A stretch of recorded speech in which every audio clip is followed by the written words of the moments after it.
il y en a un qui est très connu, qui est très cher et qui ne sert à rien. C'est ce qu'on appelle le cosmétique. La deuxième technique est déjà un peu moins chère et elle est peu utilisée, c'est de faire des exercices, c'est-à-dire de se lever de bon matin, d'aller marcher 2 heures par jour, de vivre au grand air et ainsi de suite, c'est-à-dire de faire des exercices. Ce moyen-là demande une morale.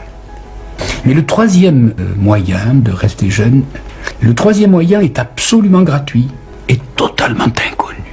Et jamais je n'ai rencontré un médecin qui le conseille à ses patients. C'est tous les jours lire un texte un peu difficile. Et tous les jours écouter un raisonnement un peu difficile. Et tous les jours faire un effort intellectuel. Parce que la vieillesse, c'est toujours le gâtisme. Si depuis 30 ans vous regardez à la télévision les téléfilms que l'Amérique nous envoie pour s'assurer de la débilité profonde de toute l'humanité, vous êtes en état de vieillissement foudroyant.